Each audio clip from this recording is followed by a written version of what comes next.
Les fractures malléolaires.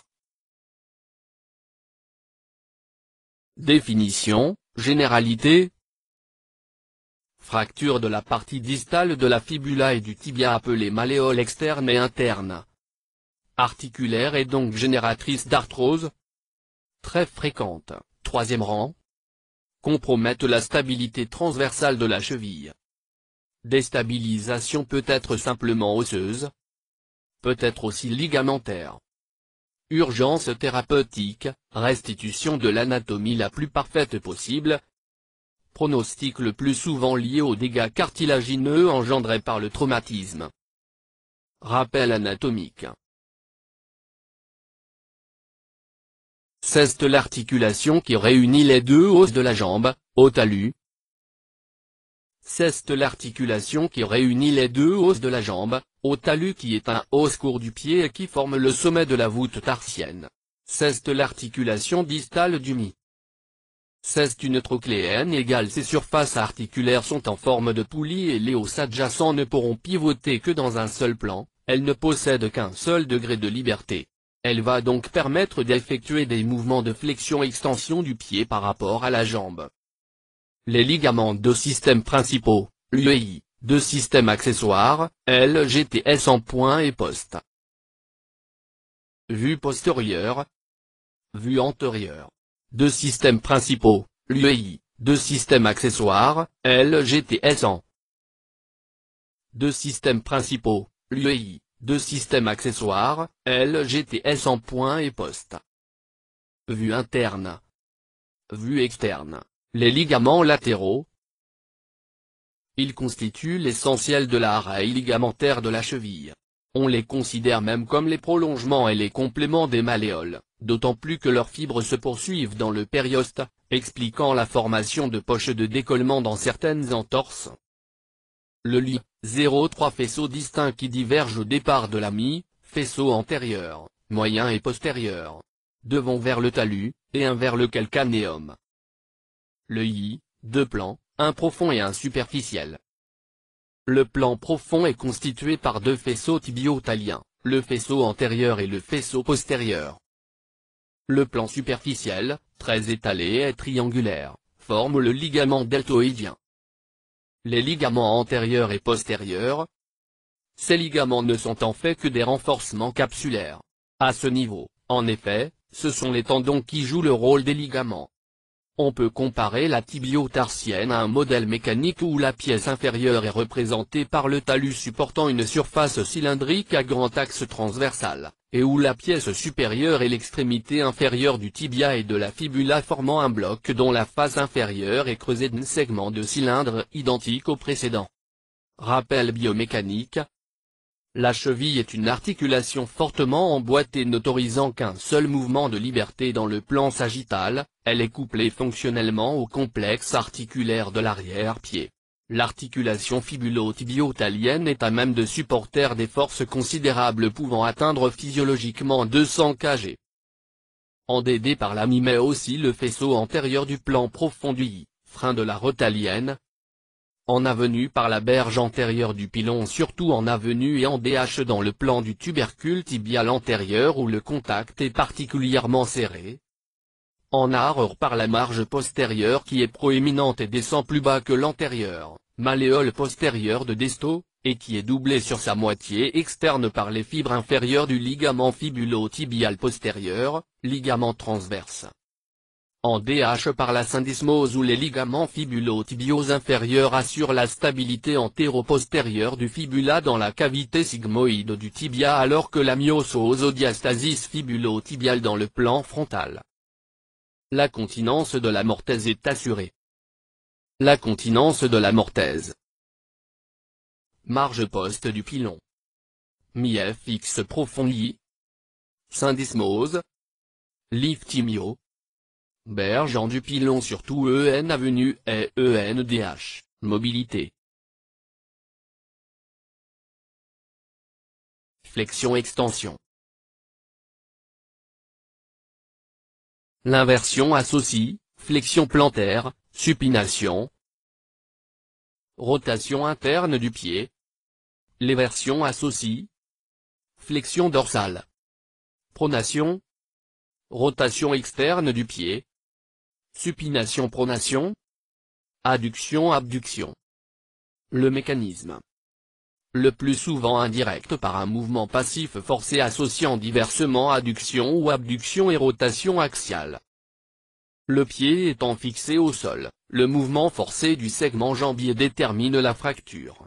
Cependant, pour la compréhension des lésions, il est préférable de considérer que le talus, entraîné par un mouvement forcé du pied, soit responsable des fractures malléolaires par sa bascule dans la mortaise tibio-fibulaire. Les fractures bimalléolaires sont les plus fréquentes. Les fractures unimalléolaires sont habituellement associées à une rupture du ligament contralatéral de la cheville réalisant un équivalent de fracture bimalléolaire. Étude anatomopathologique. Malléole externe. Les traits sont situation à définir. Spiroïdes. Transversaux. Spiroïdes. Ou comminutifs. Situation à définir. Par rapport aux ligaments fibulo-tibio, d'Ani, ou au tubercule malléolaire, du Parc. Malléole interne. Les traits sont transversaux ou obliques, parfois, presque verticaux. Basés souvent au niveau de l'interligne. Pointes correspondent à des arrachements du i. Fracture de la malléole postérieure, desto.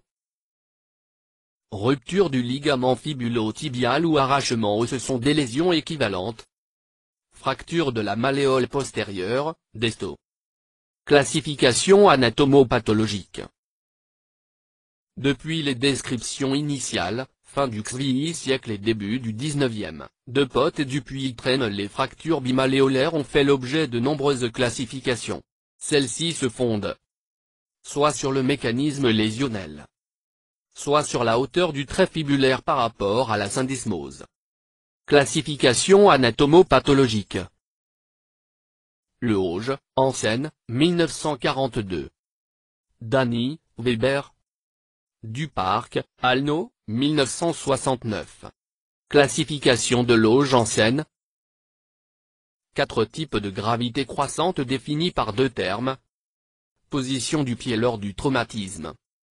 Sens de la rotation pathologique du talus.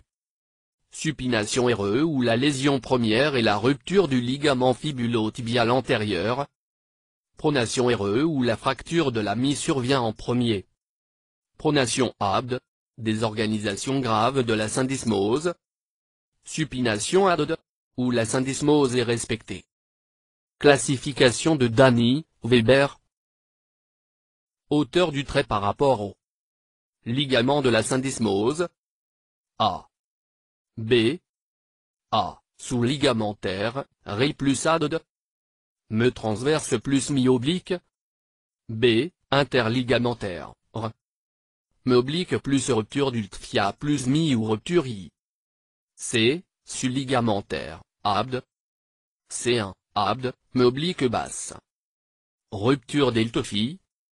C2, AB plus R, me haute. C1. C2. Classification du parquet Alno. Elle relie le mécanisme et la hauteur du trait sur la fibula par rapport au tubercule fibulaire. Les fractures par adduction. Les fractures par rotation. Les fractures par abduction. Un bar oblique fracture en adduction. Pied bloqué en inversion. Me sous-tuberculaire. Syndesmose intacte. Enfoncement ostéochondral sur la berge interne du trait. Trait mi-vertical. Un bar oblique fracture en adduction. Intégrité de la syndesmose et un trait malléolaire interne vertical s'accompagnant fréquemment d'un enfoncement ostéochondral sur la berge interne du trait. 2 barres obliques fracture en abduction. Stade 1. Fracture horizontale 2. L'ami crucial angle. Stade 2. Moins rupture des ligaments fibulo-tibio, diastasis. Moins rupture de l'amio. Stade 3. Fracture de la fibula. Horizontale si abduction pure. Pied bloc EN éversion. 2 barres obliques fracture en abduction.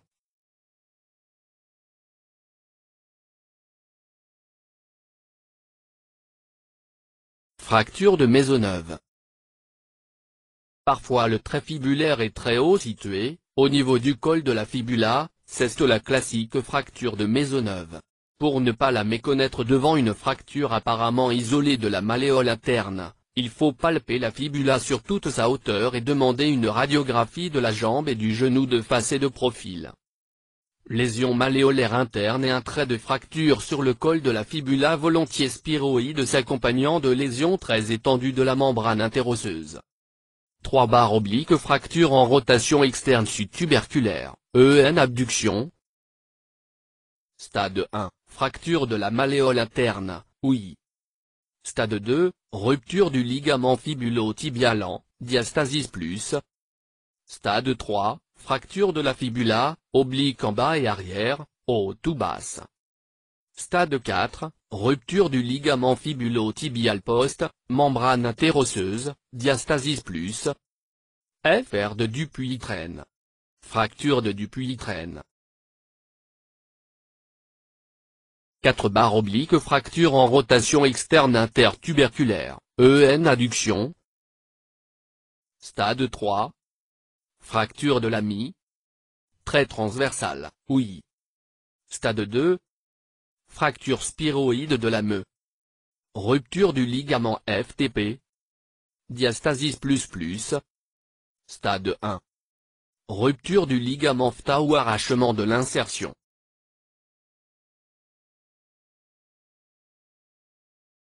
Pankovic a précisé ce cadre lésionnel en fonction de la terminaison de la spire par rapport au tubercule fibulaire antérieur en individualisant les fractures proximales, se terminant en amont du tubercule fibulaire antérieur avec une rupture constante du ligament phta. Les fractures distales, se terminant en aval de ce tubercule où le ligament phta peut être intact. Les études les plus récentes font état d'une rupture fréquente du ligament phta, MBase, mais il s'agit souvent de lésions partielles. On peut donc définir les fractures sous-tuberculaires parades, 6 à 12%, intertuberculaires 60%, à trait spiroïde intraspongieuse assez souvent simple, subtuberculaire basse, 10 à 15%, trait spiroïde long de texture corticale, s'accompagnant d'une lésion constante de la syndesmose. Subtuberculaire haute parable 15 à 20%, renforcée, plus/_ fragment marginal, post, avec toujours une lésion de la syndesmose et une rupture de la myo, qui s'étend jusqu'au niveau du foyer fibulaire dont le trait est transversal volontiers comminutif siégeant entre 5 à 7 cm de l'interligne, subtuberculaire parable, transversal, comminutif, sustuberculaire basse, spiroïde long, intertuberculaire, spiroïde intraspongieux, sous-tuberculaire. Paradduction. Point particulier. Les équivalents de fracture combinent une rupture du I et une lésion ostéo-ligamentaire externe. Soit parabde, diastasis tibio-talien et intertibio-fibulaire très important. Souvent renforcé, lésion du faisceau antérieur du plan profond du I. Fragment marginal postérieur. Extra-articulaire. Très volumineux avec atteinte de la marge. Diagnostic clinique interrogatoire douleur. Impotence fonctionnelle du coup de pied. Interrogatoire. Heure du traumatisme et du dernier repas. Mécanisme direct ou indirect et son importance. Siège de la douleur. Autre douleur qui oriente vers des lésions associées. Antécédent du blessé. Inspection. Palpation. Zone hypralgique sur les reliefs malléolaires en regard des foyers. Ne pas trop manipuler cette cheville car risque de déplacement d'une fracture peu ou pas déplacée. Rechercher des lésions vasculo-nerveuses. État cutané, valeur pronostique extrêmement importante. FO 5 à 6%, siège presque toujours en DD dans la région supramalléolaire interne à la suite du mouvement d'éversion forcée du pied qui attire le revêtement cutané vers le bas. Il existe donc un décalage vers le haut de l'ouverture cutanée par rapport au foyer malléolaire interne après réduction du déplacement.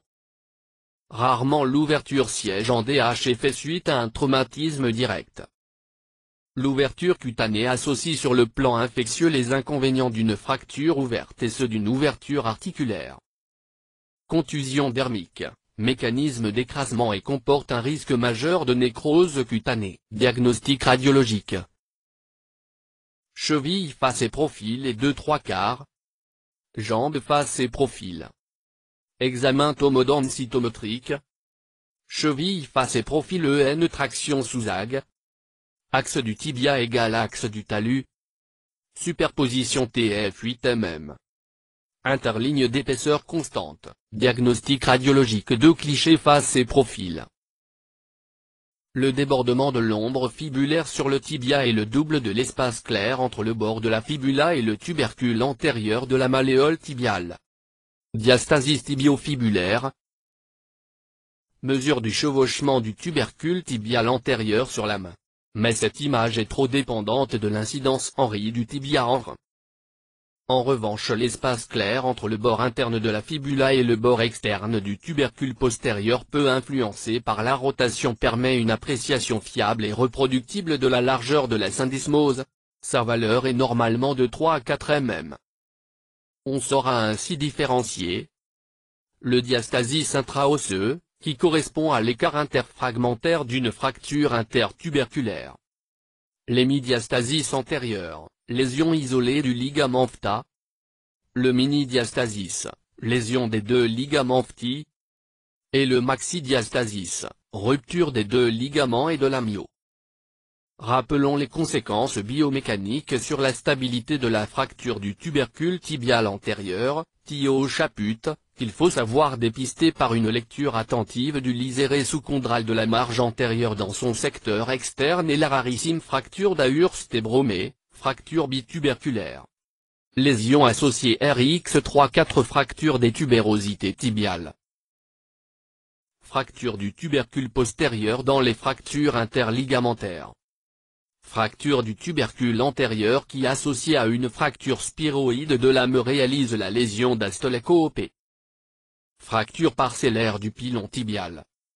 Fracture marginale postérieure, ou malléolaire postérieure, ne dépassant pas le tiers du pilon tibial, volontiers associée aux fractures interligamentaires par EFP, fracture trimalléolaire, fracture tassement discret du pilon tibial, interne ou externe selon le sens du déplacement initial de l'astragale, de sombre pronostic arthrogène quand il est méconnu. Éventuelle lésion tendineuse, au niveau du JP notamment. Radiographie de face en légère rein. Radiographie de face en légère rein. Il existe une fracture de la malléole interne. Cliché en 3-4 interne. Il met en évidence une fracture déplacée du tubercule de Thio. Fracture marginale postérieure associée à une fracture de la malléole postérieure. Radiographie de profil. Notez la subluxation postérieure du talus. Diagnostic différentiel. Les fractures du pilon tibial. Les entorses du lit. Traitement. But urgence thérapeutique réduction EN urgence immobilisation. Souffrance cutanée. Risque d'ouverture secondaire. Réduction EN urgence. Immobilisation, méthode orthopédique. Sans réduction, plâtre en position de fonction sans appui botte ou cruropédieux. Avec réduction, ALROAG contrôle radio. Réduction parfaite. Plâtre cruropédieux 6 semaines genoux et 3 mois. Mais, surveillance soigneuse et longue immobilisation et coopération du patient. Surveillance radiographique régulière à la recherche de tout déplacement secondaire, J+2, J+8, J+15, puis toutes les 2 à 4 semaines. Critères radiologiques. Longueur de fibula respectée. Bonne réduction de la malléole médiale. Chevauchement normal de la fibula et du tubercule tibial antérieur.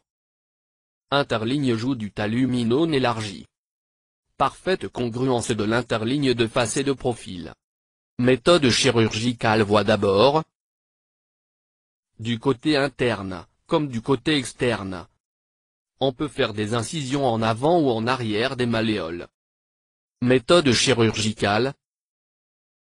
Réduction anatomique synthèse. Méthode chirurgicale.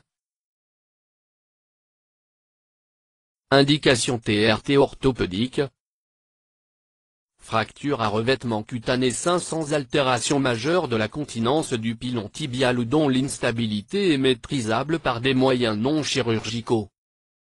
Ainsi un fragment marginal postérieur lésant le 1/4 voire le 1/3 postérieur de la surface articulaire sur le profil reste accessible au traitement orthopédique. Une lésion grave de la syndesmose. Fracture par adduction, sans enfoncement.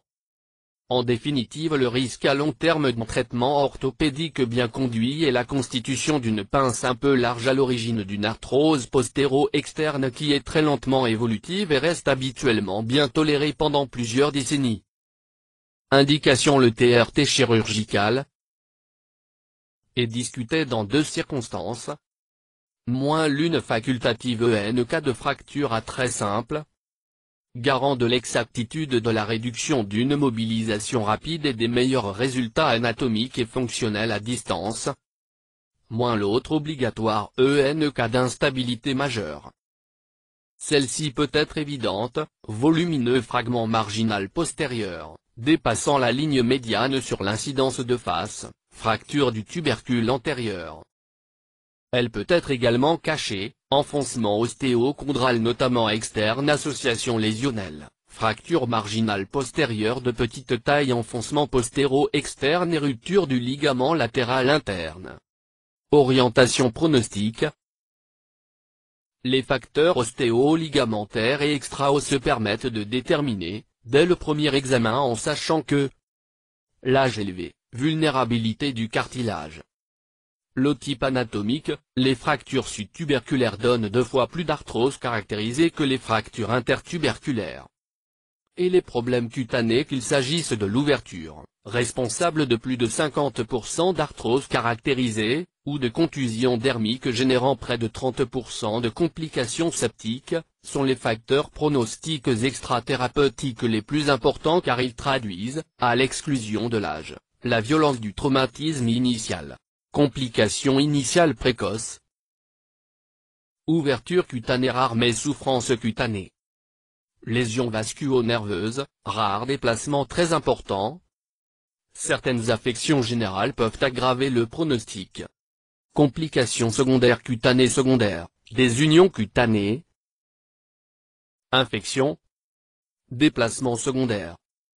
Thrombophlébite et thrombose pulmonaire. Complications tardives, raideur articulaire, œdème persistant. Déminéralisation diffuse. Syndrome neuro-algodystrophique.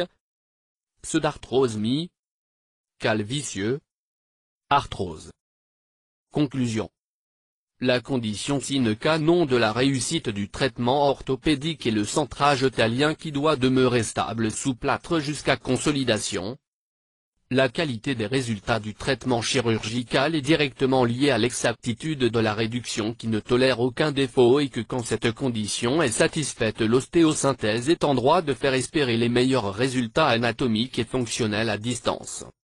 Conclusion: c'est pourquoi 3 paramètres décisionnels doivent être pris en compte. 1. L'état cutané, en ayant la certitude dans la perspective d'une réduction orthopédique de ne pas aggraver d'éventuelles lésions des parties molles ou de compromettre une reprise chirurgicale ultérieure. 2. La stabilité potentielle des foyers après réduction, étant entendu qu'une fracture qui lèse gravement la stabilité de la mortaise doit faire opter d'emblée pour le traitement chirurgical. 3. L'accessibilité des foyers à une ostéosynthèse sans défaut, en étant certain dans la perspective d'un traitement chirurgical de mieux faire sur le plan anatomique que par les seuls moyens orthopédiques.